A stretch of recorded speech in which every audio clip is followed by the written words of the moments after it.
नमस्कार दोस्तों, स्वागत है आप सबका आपके अपने चैनल स्टडी विद एचपी स्वामी पर, जहां पर आपको हर दिन के संपादकीय पेज का डिक्टेशन समय पर उपलब्ध करवाया जाता है। दोस्तों, आज का यह डिक्टेशन 80 शब्द प्रति मिनट रहेगा, जो स्टार्ट होगा 5 सेकंड बाद।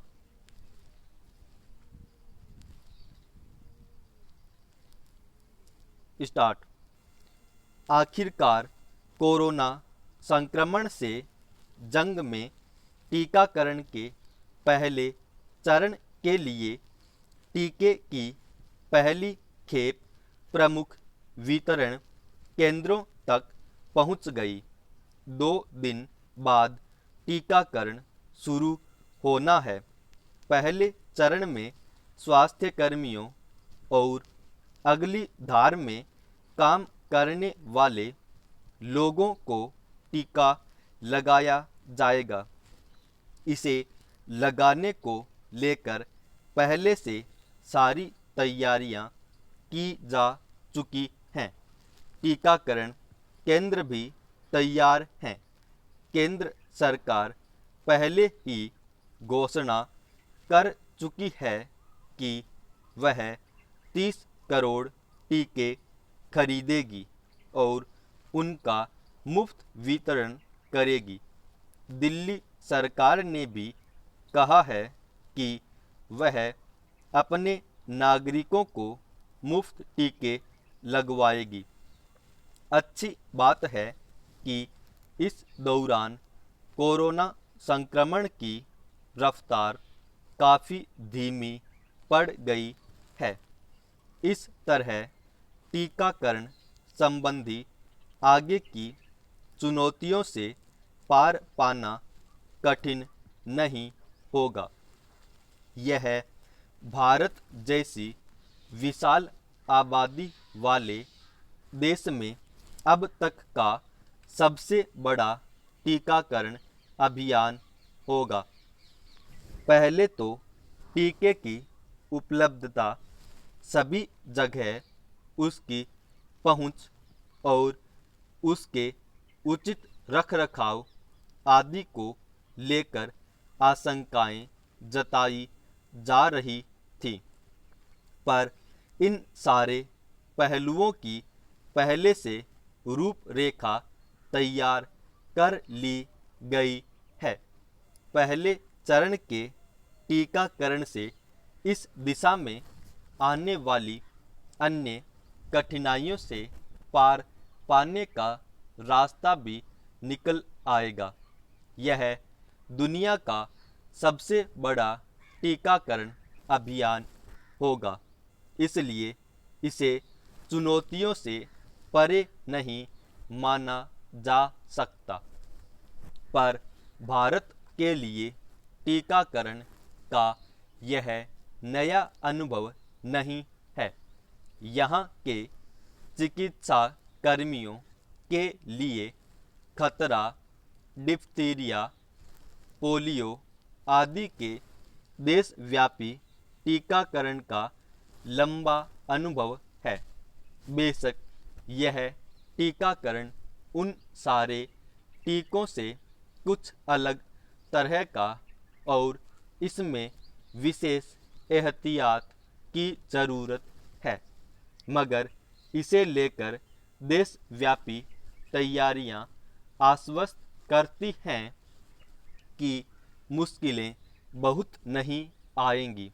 कुछ लोग अवश्य इस टीके के प्रभाव को लेकर सशंकित हैं और कुछ राजनीतिक दल इसे सियासी रंग देने का प्रयास करते देखे जा रहे हैं। सवाल उठाए जा रहे हैं कि 2 चरणों में ही इसका परीक्षण पूरा होने के बाद इसे आम लोगों को नहीं लगाया जाना चाहिए। कायदे से टीकों का 3 चरण में परीक्षण किया जाता है और उनके प्रभावों का अध्ययन करने के बाद ही आगे की प्रक्रिया शुरू की जाती है। इसका विरोध करने वाले कुछ उदाहरण भी पेश कर रहे हैं, जिनमें इन टीकों का दुष्प्रभाव देखा गया, मगर इस तरह के जटिल और संवेदनशील टीकों के परीक्षण में हमेशा 100% एक समान नतीजे कभी नहीं आते। इसलिए फिलहाल इसे लेकर आशंका व्यक्त करना उचित नहीं। ये टीके मनुष्य के शरीर में कोरोना विषाणु से लड़ने संबंधी प्रतिरोधक क्षमता बढ़ाने के लिए लगाए जाने हैं और हर व्यक्ति के शरीर की क्षमता और प्रकृति अलग अलग होती है। उसमें पहले से चले आ रहे कुछ रोग भी बाधा उपस्थित कर सकते हैं। इसलिए बिना नतीजे सामने आए अभी से इन टीकों को लेकर परेशान होने की तुक नहीं बनती। इसे भारत की बड़ी उपलब्धि माना जा रहा है कि इतने कम समय में उसके वैज्ञानिकों ने टीका तैयार कर लिया और अब टीकाकरण की प्रक्रिया भी शुरू हो चुकी है। दुनिया के कुछ ही देश हैं जो खुद कोरोना के टीके तैयार कर व्यापक टीकाकरण अभियान चलाने लगे हैं। भारत उनमें से एक है। फिलहाल 2 टीके अंतिम रूप से तैयार हो पाए हैं। अभी 4 टीके और आने वाले हैं। इस तरह भारत सस्ती दर पर और वातावरण के हिसाब से अधिक उपयुक्त टीका बनाने वाला शायद पहला देश है। इस मामले में अगर राज्यों का भी अपेक्षित और उत्साहजनक सहयोग मिलेगा तो निसंदेह जल्दी इसके बेहतर नतीजे देखने को मिलेंगे।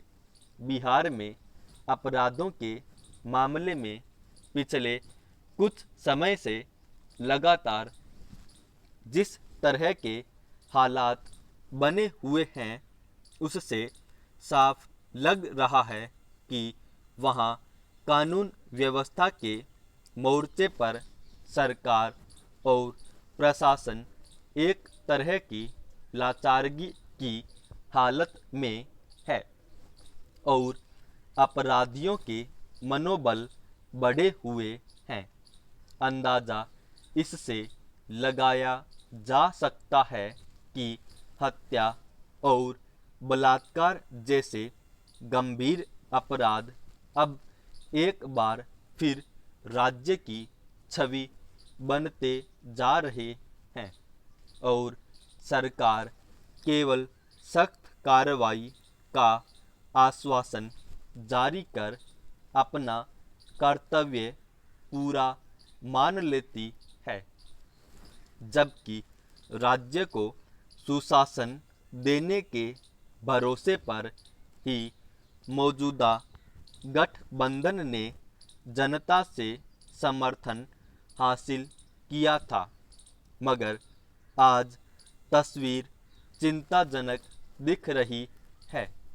राज्य की राजधानी पटना में मंगलवार की शाम इंडिगो विमान कंपनी के एक मैनेजर पर जिस तरह गोलियों की बौछार कर दी गई, उससे यही लगता है कि अपराधियों के भीतर किसी तरह का खौफ नहीं है।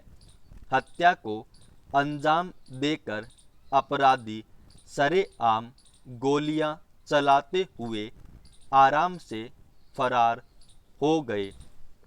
मारे गए व्यक्ति का किसी भी तरह के अपराध में संलिप्त होने का कोई इतिहास नहीं था, फिर भी उसकी जान ले ली गई। दरअसल राज्य में पिछले कुछ सालों से जैसे हालात बनते जा रहे हैं, उसमें किसी आम नागरिक की हत्या की यह कोई चौंकाने वाली घटना नहीं है। समाप्त।